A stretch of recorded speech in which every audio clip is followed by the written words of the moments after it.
Africa, जहां जीवों की प्यास कभी बुझती ही नहीं। तालाबों पर हमेशा गतिविधि चलती ही रहती है।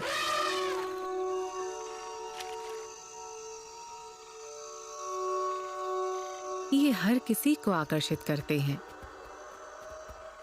और इनमें इस कॉन्टिनेंट के सबसे खतरनाक जानवर भी शामिल हैं। हिप्पोज इलाके को लेकर आपस में लड़ते हैं। मगरमच्छ किनारों पर गश्त लगाते रहते हैं। यहाँ पानी पीना जोखिम का काम है, लेकिन फिर भी मिट्टी में नहाने के लालच से बचा नहीं जा सकता। इसमें गर्मी और पैरासाइट्स दोनों से राहत मिलती है।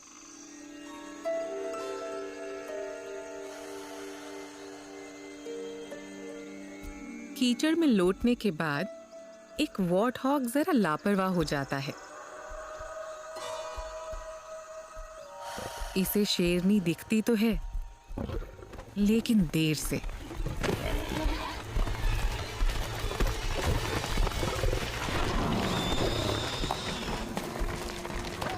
इस तालाब वाले बैटल ग्राउंड पर मौतें अक्सर होती ही रहती हैं।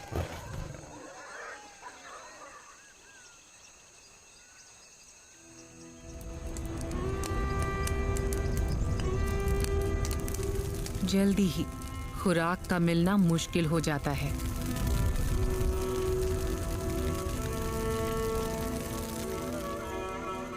सूखे का मौसम आ पहुंचा है और घास की जगह ले ली है तपती हुई जमीन ने। अब तो शिकारी भी बेचैन होने लगे हैं।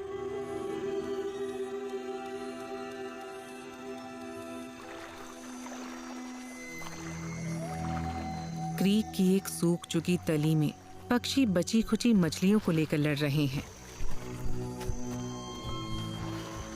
सवाना में जिंदगी ऐसे ही कटती है, तो अब इन सब के लिए वक्त है यहाँ से आगे बढ़ने का।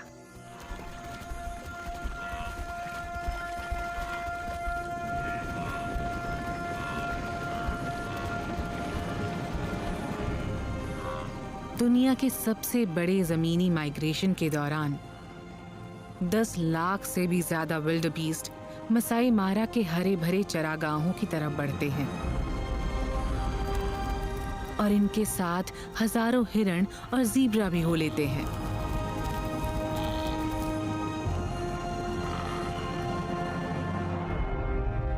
साथ मिलकर ये विशाल झुंड घड़ी की सुइयों की दिशा में चलते हुए तंजानिया और कीनिया की सीमाओं को पार करता है और करीब 500 किलोमीटर के इस घेरे को पूरा करने में इसे 1 साल लग जाता है।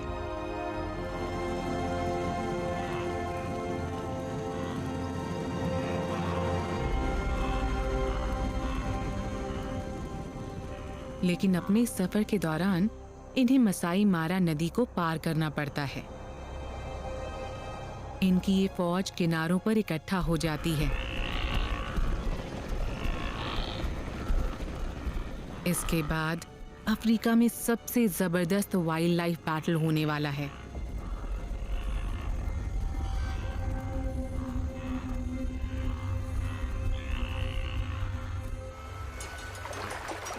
मारा नदी के पानी में मगरमच्छों की भरमार है।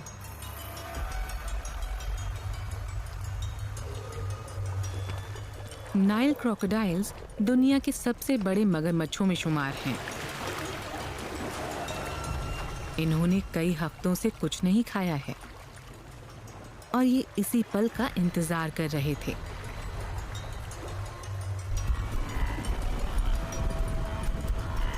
इनसे ऊपर पसीने और डर की गंध नदी के किनारे पर उड़ती धूल से घुल मिल जाती है। विल्डबीस्ट यहाँ इकट्ठा होने लगते हैं और इनकी संख्या लगातार बढ़ती जाती है।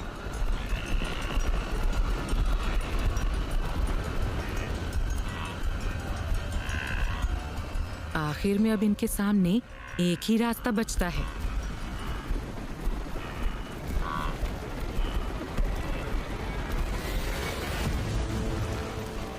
भूख प्यास से बेहाल इन जीवों के बीच भगदड़ मच जाती है।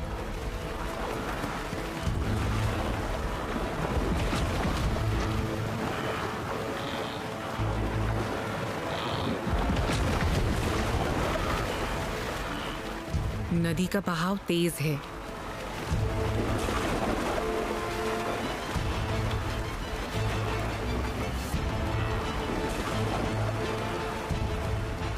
जब ये नदी के पार वाले किनारे की तरफ पहुंचने को जूझ रहे होते हैं तो मगरमच्छ हमला कर देते हैं।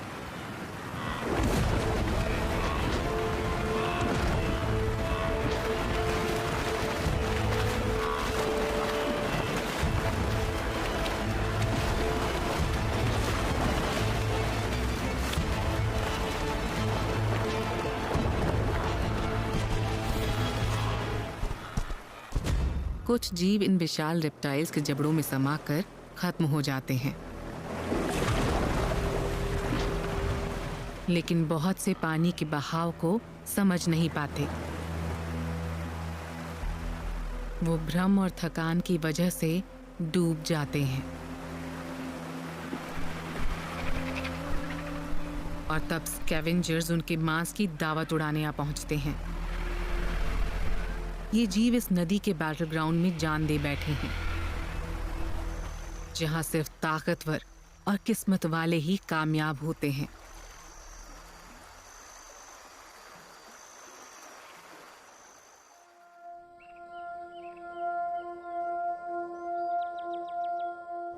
कठोर परिवेश और चरम परिस्थितियों में दुनिया की सबसे अनूठी लड़ाइयां देखी जा सकती हैं। बेरहम वातावरण में जिंदा रहने के लिए ढलने की काबिलियत और हर छोटे बड़े मौके को भांपने की खूबी चाहिए। बेशक सोनोरन डेजर्ट खूबसूरत लगता है, लेकिन गर्मियों में दिन के समय ये किसी भट्टी की तरह तपता भी है। यहाँ पर तापमान 80 डिग्री सेल्सियस तक रिकॉर्ड किया गया है। सोनोरन डेजर्ट दक्षिण पश्चिम अमेरिका और मेक्सिको के उत्तर पूर्व में बहुत ही कम बारिश वाले इलाके में मौजूद है। पहाड़ों से घिरे इस इलाके तक आने से पहले ही बादल अपनी नमी खो देते हैं। इसलिए सोनोरा दुनिया की सबसे सूखी जगहों में से एक है।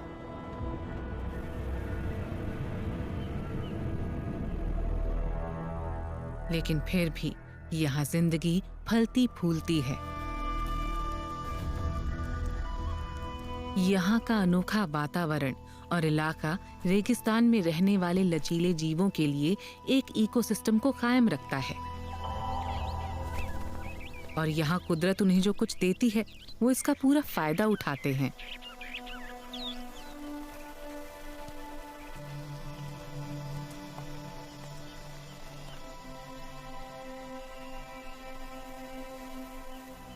कुछ जीव तपती धूप से बचना बेहतर समझते हैं और जब ये शिकार करने निकलते हैं तो तारों की रोशनी का इस्तेमाल अपना रास्ता खोजने के लिए करते हैं।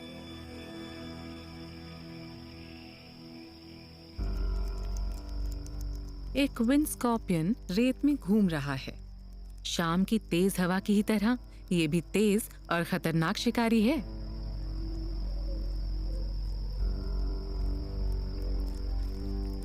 कैमल स्पाइडर भी कहलाने वाला ये जीव न तो मकड़ी है और न ही बिच्छू। ये तो दोनों का रिश्तेदार है। इसे बहुत खुराक भी चाहिए और लगातार ताकत भी। लेकिन आज रात बाहर निकलने वाला ये इकलौता शिकारी नहीं है। एक जायंट हैरी स्कॉर्पियन की नजर इस पर पड़ी है। ये वाकई एक बिच्छू है और ये नॉर्थ अमेरिका में सबसे बड़ा बिच्छू होता है। साथ ही ये स्थानीय माहौल में होने वाले बदलावों के प्रति ज्यादा संवेदनशील होता है।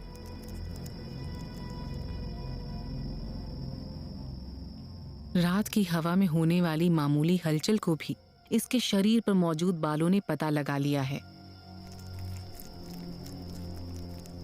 और ये इस बात का संकेत है कि इसके लिए शिकार का मौका आ गया है।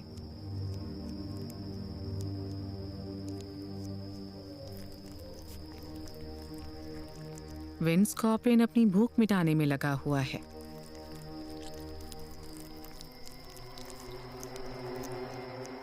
इसे ये मालूम नहीं कि इसके बच निकलने का मौका घटता जा रहा है।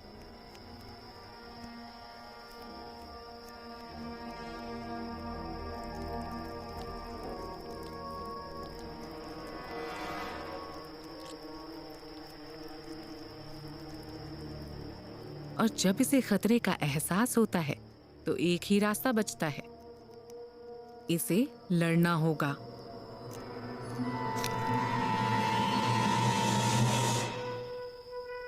हैरी स्कॉर्पियन आगे बढ़ता है। ये सिर के ऊपर से हमला करने की पोजीशन लेता है।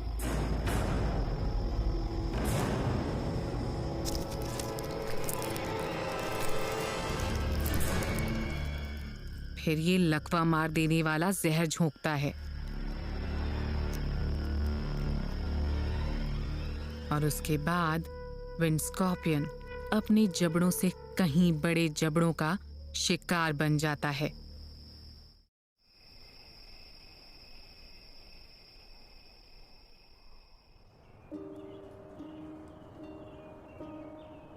मैनिटोबा कनाडा में बसंत का समय है।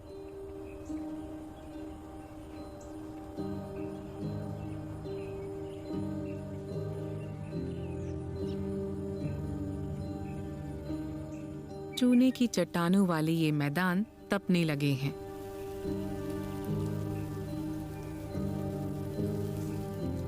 इससे मादा गार्डर स्नेक्स में मिलन की ख्वाहिश जाग रही है। सर्दियों के अपने बिलों से निकलकर ये एक सेक्स हार्मोन छोड़ रही हैं, जिससे नर दीवाने हो रहे हैं।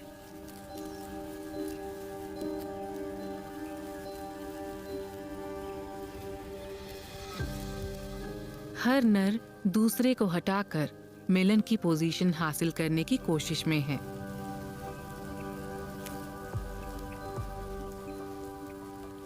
और इस खेल में हिम्मत हारने से बात नहीं बनती।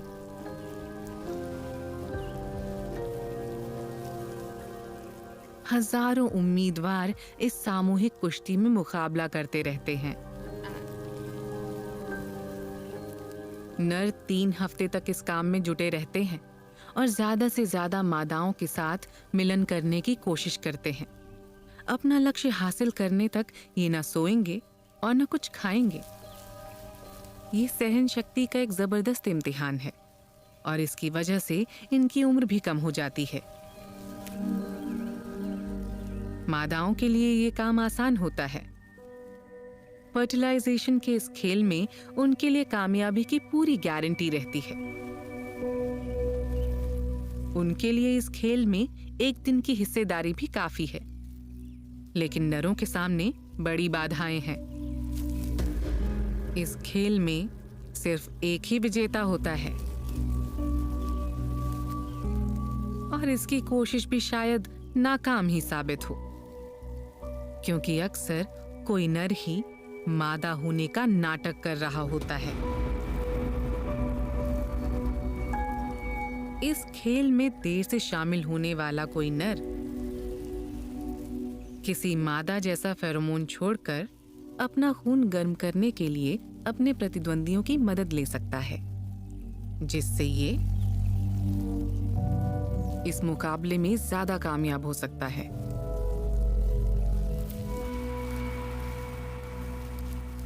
जीने के लिए ये जरूरी है कि जहां कहीं भी फायदा उठाया जा सके उठाया जाए।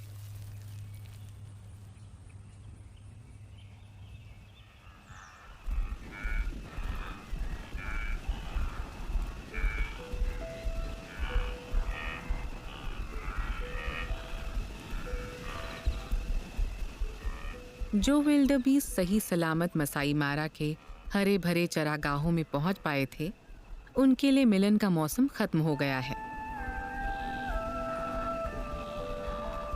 अब ये एक और अहम माइग्रेशन पर दक्षिण की तरफ जा रहे हैं। मादाएं बच्चों को जन्म देने के लिए तैयार हैं।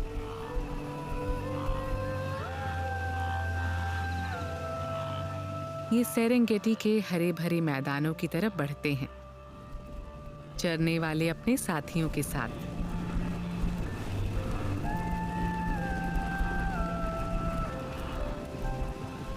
लेकिन जहां कहीं भी ये झुंड जाता है, इसके पीछे पीछे शिकारी जीव भी चलते रहते हैं। बड़ी बिल्लियों के लिए बच्चों के जन्म का मौसम आसान शिकार का वक्त होता है।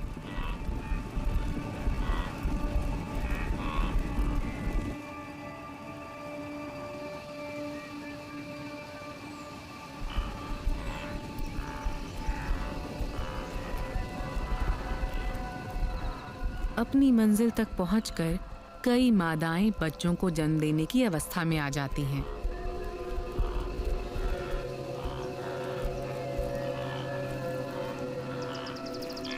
सिर्फ 2 या 3 हफ्ते में ही करीब 80% मादाएं बच्चों को जन्म दे देती हैं। हर दिन 8000 तक बच्चे पैदा होते हैं, जिससे उन्हें जिंदा रहने का अच्छा मौका मिल जाता है।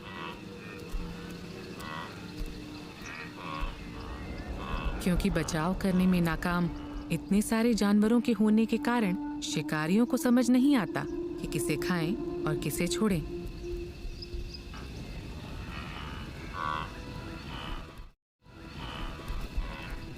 एक माँ प्रसव के दौरान जन्म देने के लिए जमीन पर लेट गई है।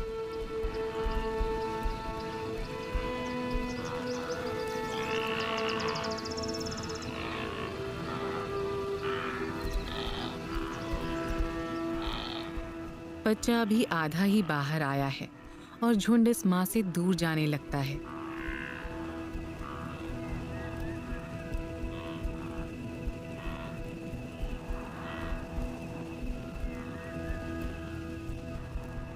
ये झुंड के साथ साथ चलने की कोशिश करती है, लेकिन खड़ी नहीं हो पाती।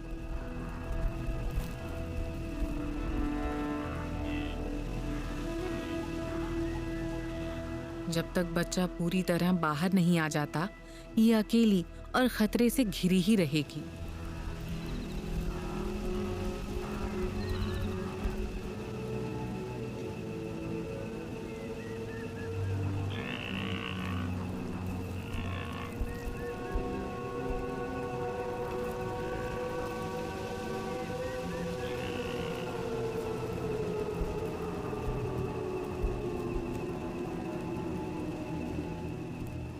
मिलने जुलने का समय नहीं है।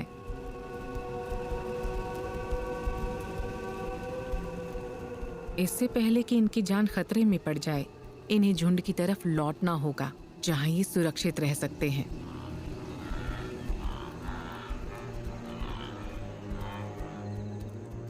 चीते इस तरफ बढ़ रहे हैं।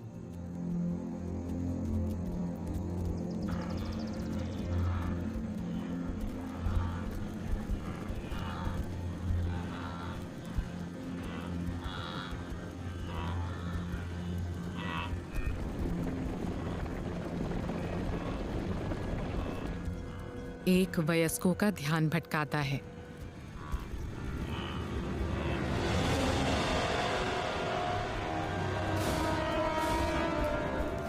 जबकि दूसरा शिकार के लिए बढ़ता है।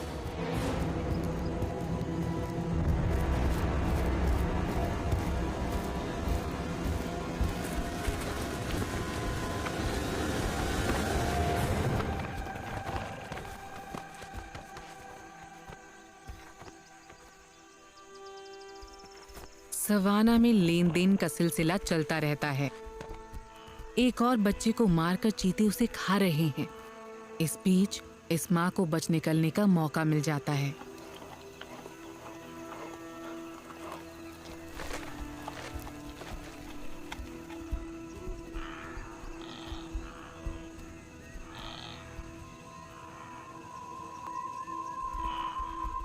और ये भीड़ में शामिल होकर वहां से गायब हो जाते हैं।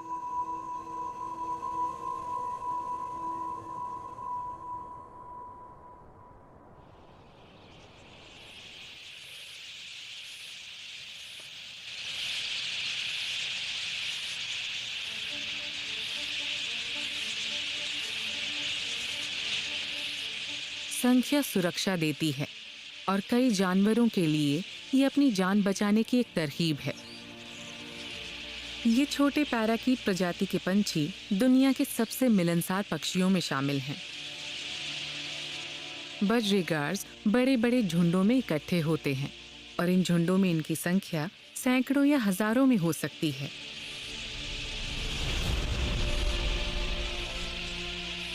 ये पिछले 50 लाख साल से ऑस्ट्रेलिया की कुछ सबसे मुश्किल परिस्थितियों में भी फलते फूलते आए हैं। इनकी रणनीति बड़ी सरल सी है, हमेशा आगे बढ़ते रहो।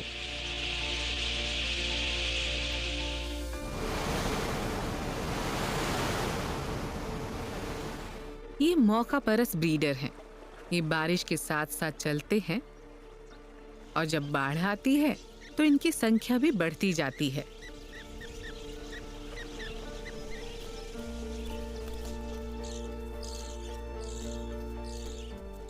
बजरीगार्स जानते हैं कि पानी के आने से स्थानीय घास की एक नई फसल पैदा होगी और वो पोषक बीज भी पनपेंगे जिन्हें ये खाते हैं।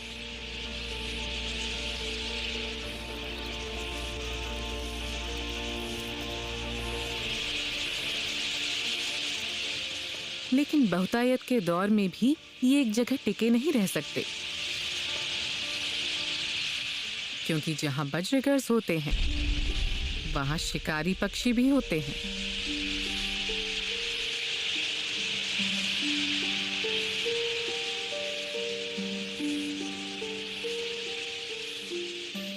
हर सुबह इनका झुंड खुराक और पानी की तलाश में निकलता है। ये धुएं के किसी चमकते बादल की तरह उड़ता रहता है।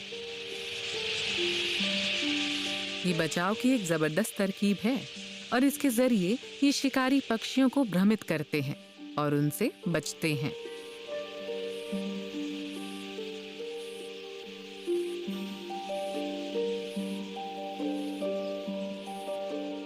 जब बजरीगार जमीन पर होते हैं तब इनके सामने सबसे ज्यादा खतरा रहता है। गर्मी और सूखे वाले दौर में पानी के पोखर खास तौर पर खतरनाक जगह होते हैं। एक ब्राउन फैल्कन ने पास ही घोंसला बना लिया है। उसे अपने चूजे के लिए लगातार भोजन की जरूरत है। जब बजरीगार प्यास बुझाने आएंगे तो ये मादा उन पर झपटने को तैयार रहेगी। झुंड के लिए हालात आसान नहीं होते। किसी कामयाब हमले की गुंजाइश कम करने के लिए ज्यादातर पंछी उड़ते रहते हैं, जबकि कुछ नीचे पानी पीते हैं।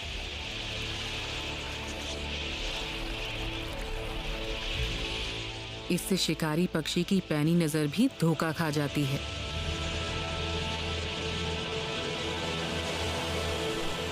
लेकिन इतने भर से बात नहीं बनती। फैल्कन शिकार को पकड़ने के लिए गोता लगाता है, लेकिन चूक जाता है।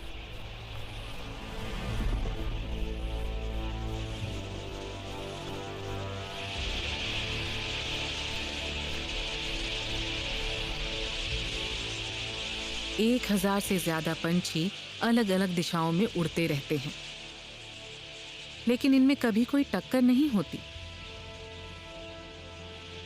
बजरीगार कुछ बुनियादी नियमों का पालन करते हैं। शिकारी से बचने के लिए वो अलग अलग ऊंचाइयों पर उड़ते हैं और हमेशा दाईं तरफ मुड़ते हैं।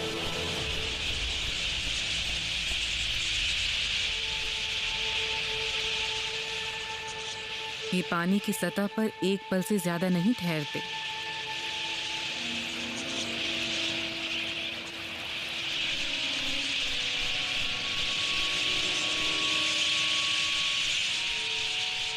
लेकिन कभी कभी किसी शिकारी पक्षी को एक सेकंड ही चाहिए होता है।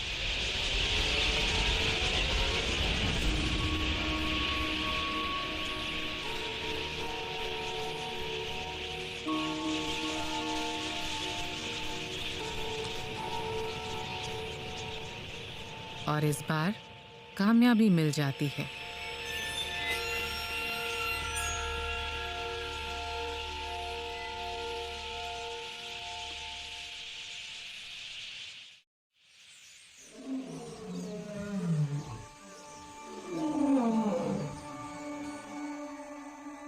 अफ्रीकी हाथी दुनिया का सबसे बड़ा जमीनी मैमल है।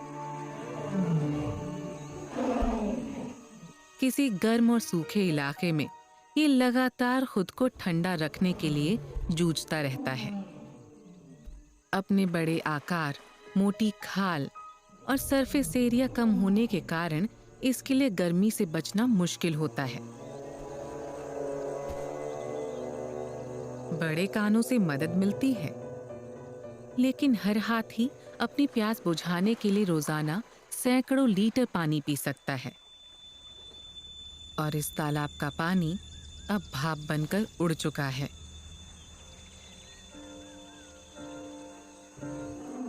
झुंड अपनी मुखिया मादा पर पानी के किसी दूसरे स्रोत तक पहुंचने के लिए निर्भर करता है। झुंड की सभी मादाएं और छोटे बच्चे उसके पीछे पीछे चलते हैं। ये हाथियों के कई पुराने रास्तों में से किसी एक को चुनती है। साल के इस वक्त में कुछ धूल भरे रास्ते तो सिर्फ निराशा ही देंगे, लेकिन कोई हाथी कभी भूलता नहीं है और ये जानती है कि इसे कौन सा रास्ता चुनना है।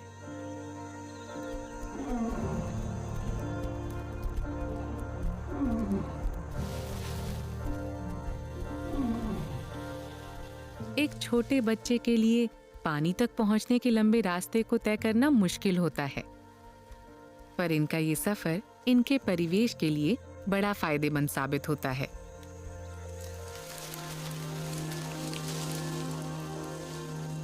सफर के दौरान ये काफी खुराक लेते हैं। हर वयस्क हाथी को रोजाना 200 किलो तक खाना चाहिए।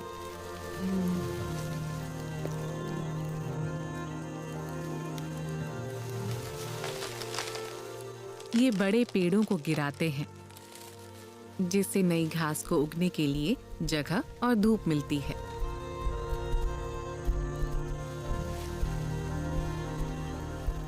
इनके सफर के दौरान इनके मल के जरिए बीजों का फैलाव होता है, और जब इन्हें प्यास लगती है तो ये पानी तक पहुंचने के लिए जमीन में गड्ढे खोदते हैं, जिससे कुदरती कुएं बनते हैं, जिसका इस्तेमाल दूसरे जानवर कर सकते हैं। लेकिन खुद को ठंडा रखने के लिए इनके लिए कीचड़ में लोट लगाना जरूरी है। 100 किलोमीटर से ज्यादा का सफर करने के बाद आखिरकार ये झुंड एक ऐसी जगह पहुंचता है जो किसी हाथी के लिए जन्नत से कम नहीं।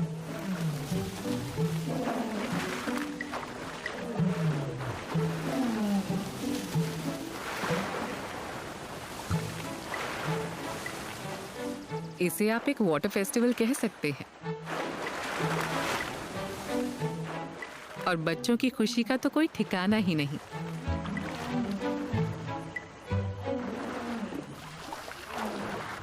लेकिन सेरेंगेटी में सुकून के पल शायद ही नसीब होते हैं। एक कम उम्र हाथी झुंड से अलग हो गया है। ये इस नए इलाके को देखना चाहता है।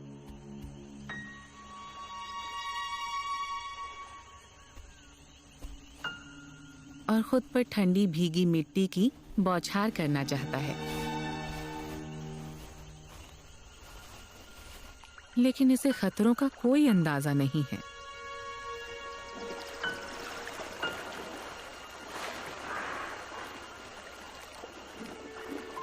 इसका परिवार नहाना जारी रखता है, और जब ये इस तालाब से दूर निकल जाता है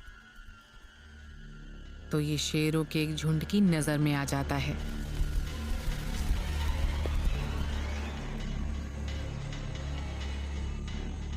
एक वयस्क हाथी इसे चेतावनी देने की कोशिश करता है,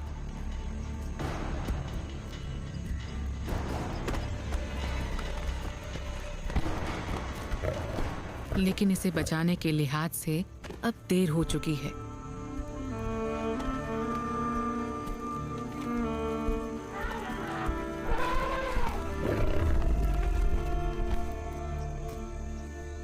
इसने सूखे के मौसम, लंबे सफर और गर्म दिनों को झेल लिया, लेकिन ये युवा हाथी इस लड़ाई को अकेले नहीं जीत पाया।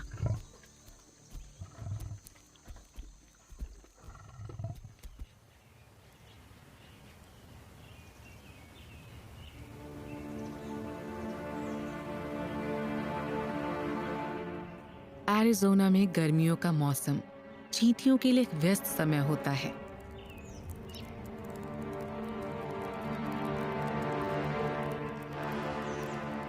रेड स्लेव मेकर एंट्स दोपहर में एक जगह धावा बोलने निकली हैं।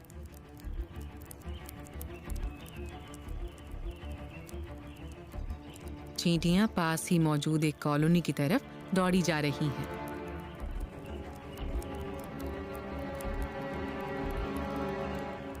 इस फौज में 1000 से ज्यादा चींटियां हैं।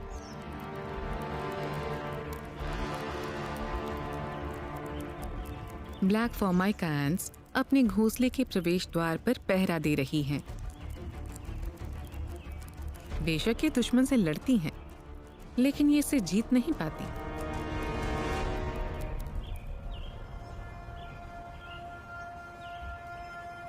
इस लड़ाई की शुरुआत काफी पहले हुई थी। कई पीढ़ी पहले स्लेव मेकर क्वीन ने अपना घोंसला बनाने के लिए एक और फॉर्माइका क्वीन से मुठभेड़ की थी। उसे मारकर और उसके केमिकल सिग्नेचर अपनाकर उसने कॉलोनी पर कब्जा कर लिया और उन्हें झांसा देकर अपने बच्चे उनसे पलवाए। अब उसके बच्चे बड़े हो चुके हैं और उनका काम और ज्यादा गुलामों को ढूंढना है।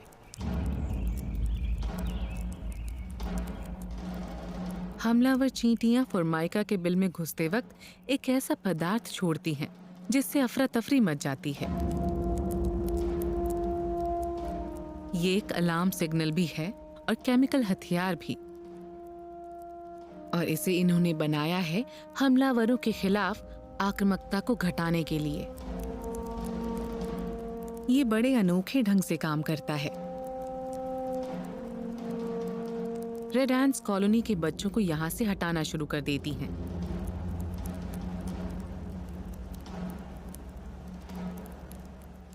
कुछ फॉर्माइका एंट्स लड़ती भी हैं, लेकिन इससे कोई फर्क नहीं पड़ता। रेड एंट्स इन सफेद अंडों को उठाती हैं और अपने घोंसलों की तरफ लौटने लगती हैं। रेड स्लेव मेकर चींटियां जिंदा रहने के लिए जरूरी सबसे बुनियादी काम भी नहीं कर पाती, जैसे कि खाना ढूंढना और बच्चों को बड़ा करना। तो इनके लिए ये करो या मरो वाली कोशिश है।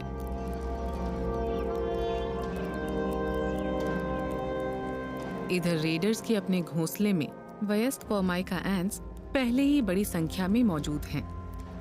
इन्हें ये पता नहीं कि ये पैदाइश से ही स्लेव्स हैं और ये चुराए हुए अंडों की देखरेख करने लगती हैं।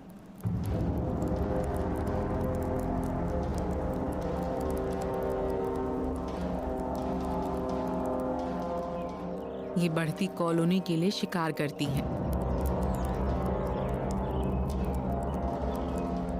अपने मालिकों का पेट भरती हैं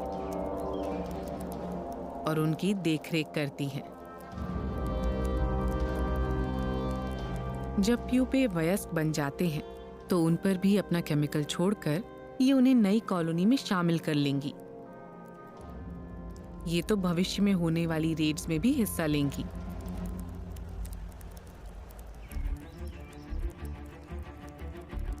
लेकिन किसी खास स्लेव मेकर चींटी की जिंदगी मुश्किल होती है।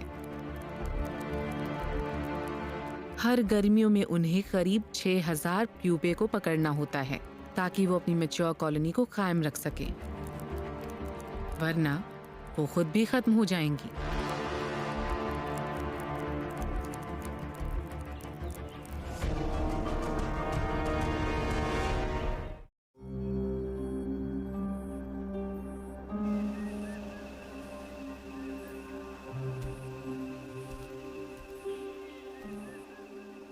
अफ्रीका की सभी बड़ी बिल्लियों में लेपर्ड यानी तेंदुआ सबसे छोटा होता है और इसलिए ये काफी नुकसान में रहता है। दूसरी बड़ी बिल्लियों के सीधे मुकाबले में इसे जानलेवा हमले का खतरा रहता है।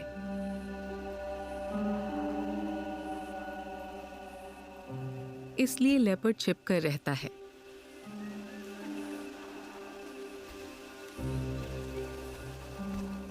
और आसानी से हाथ नहीं आता। ये अपने बच्चों को गुप्त रखकर हर खतरे से बचाता है। बच्चों ने जिंदगी के पहले 6 हफ्ते एक गुफा में छिपे रहकर बिताए हैं, लेकिन अब उन्होंने अपने आसपास की दुनिया को खोजना शुरू कर दिया है। इन्हें वही खतरे झेलने पड़ते हैं जिनका इनकी माँ को सामना करना होता है, लेकिन खुद को बचाने के लिए ना तो इनमें उतनी ताकत है और ना ही उतना बड़ा आकार। 3 बच्चों में से कोई एक भी बड़ी मुश्किल से वयस्क होने तक जिंदा रहता है। एक भी लापरवाह फैसले से इनकी जिंदगी खत्म हो सकती है।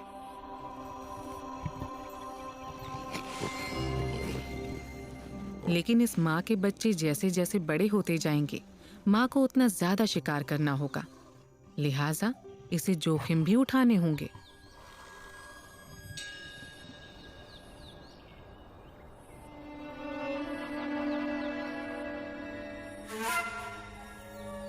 दिन में शिकार करना हमेशा ही एक चुनौती होती है। ये मैदान काफी खुला खुला है और यहाँ हमले के दौरान हिरण बहुत तेजी से भाग सकते हैं।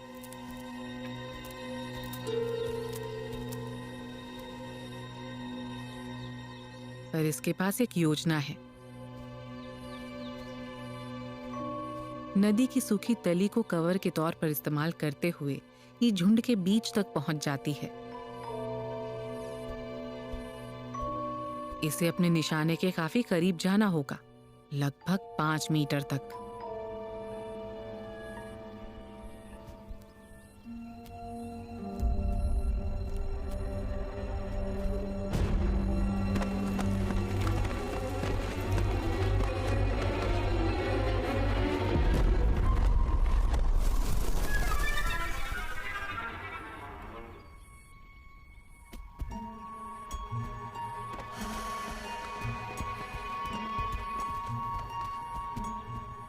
ये हिरण की सांस लेने की नली को दबोचकर उसका दम घोट देती है। ये एक धीमी प्रक्रिया है और इसे दूसरे शिकारी भी देख पा रहे हैं, और इनमें ये शातिर लुटेरा भी शामिल है, हाइना। तेंदुए और स्पॉटेड हाइना एक दूसरे को बिल्कुल पसंद नहीं करते, लेकिन ये बड़ी बिल्ली चोट का जोखिम नहीं उठा सकती।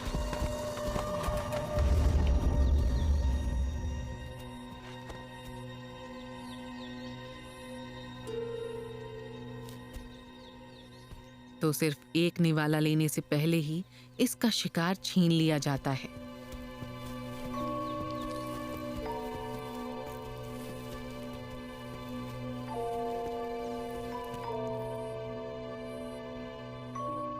हिरण का बहुत ही तकलीफदेह अंत होता है।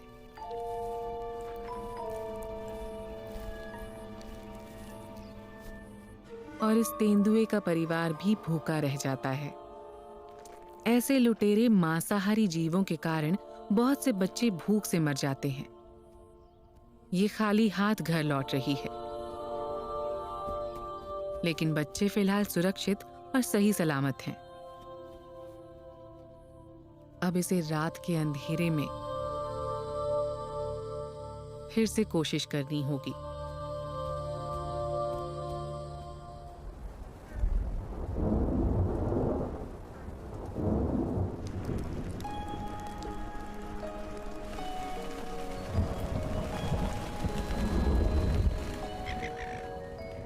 ये तो कोई नहीं जानता कि ऐसा कैसे होता है, लेकिन ऑस्ट्रेलियन पेलिकन्स बखूबी जानते हैं कि आउटबैक में कब पानी भरता है, और ये तट से 1000 किलोमीटर दूर से भी ज्यादा की उड़ान भरते हुए अपना पेट भरने और मिलन करने के लिए आगे बढ़ने लगते हैं।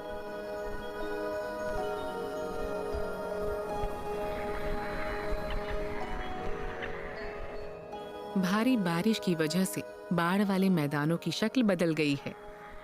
जबरदस्त सूखे के मौसम में लेक वयारा एक सूखा हुआ सॉल्ट पैन था।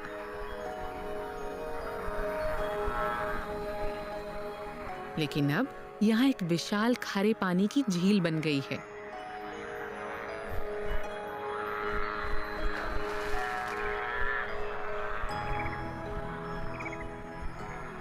ये उथली, गुनगुने पानी वाली और खुराक से भरपूर है। दरारों से भरी जमीन में अंडे काफी समय से निष्क्रिय पड़े हुए हैं, लेकिन पानी के आने से यहाँ जलीय जीवों में अचानक इजाफा देखने को मिलने लगता है। यहाँ जल्दी पहुँचने वाले ऐसे पक्षियों को याबीज, बग्स और मछलियों की दावत नसीब होती है और हजारों पेलिकन्स इनलैंड सी के किनारों की तरफ आने लगते हैं।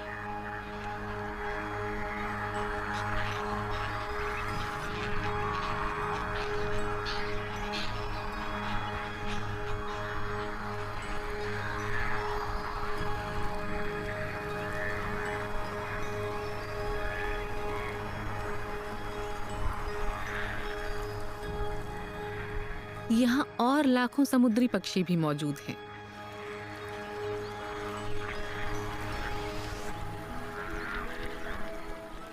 कुछ को दलदल वाले इल्नेट्स भाते हैं,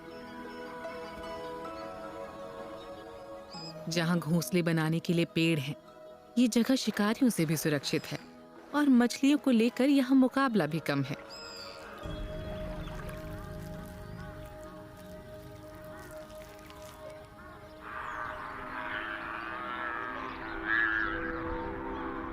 पेलिकन्स को किनारों पर रहना पसंद है और फिर ये कमाल के मेटिंग बैटल में भी हिस्सा लेने लगते हैं।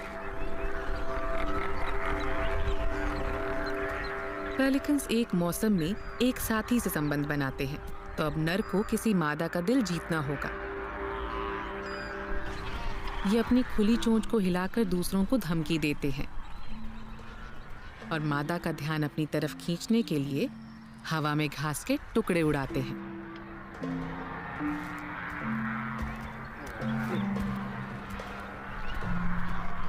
ये अपने स्टेमिना को दिखाते हुए मादा के पीछे पीछे चलते रहते हैं, जब तक कि स्वयंवर में कोई एक उम्मीदवार बाकी नहीं रह जाता।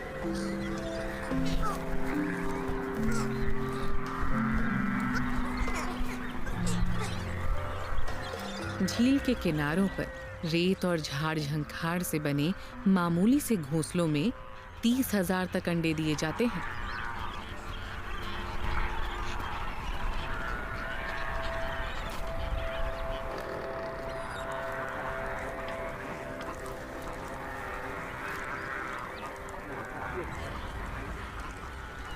हर घोंसले में अक्सर 2 चूजे जन्म लेते हैं, लेकिन पहले अंडे से निकलने वाला अक्सर बड़ा होता है।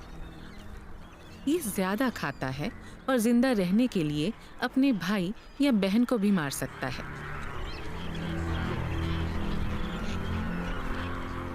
इससे पहले कि झील में मौजूद खुराक खत्म हो जाए, अब उड़ने लायक बड़ा होने की दौड़ शुरू हो गई है। चूजे जल्दी ही अपने घोंसले से भी बड़े हो जाते हैं और बड़े बड़े समूहों में एक दूसरे से सट जाते हैं।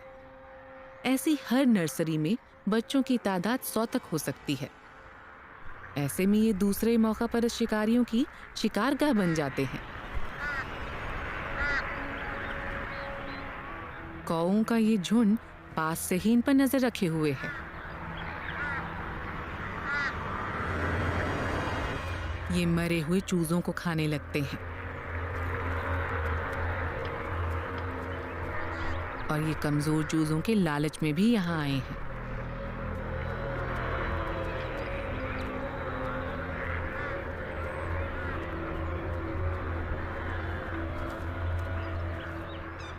शिकारी पक्षी भी यहाँ आ पहुंचे हैं।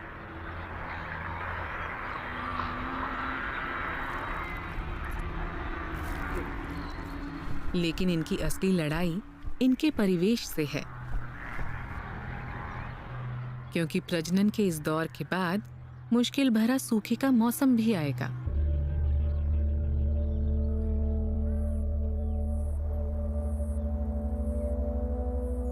मरे हुए वयस्क समुद्री पक्षी इस बात की पहली निशानी है कि बहुतायत वाला दौर खत्म हुआ। ताकतवर सदस्य पहले ही यहाँ से उड़ान भर चुके हैं। जो तट तक का लंबा सफर तय नहीं कर पाते, उनके लिए पेट भरना मुश्किल हो जाता है। हर पेलिकन को रोज जिंदा रहने के लिए 2 किलो खुराक चाहिए, लेकिन ये पहले ही झील में मौजूद ज्यादातर मछलियों को खा चुके हैं।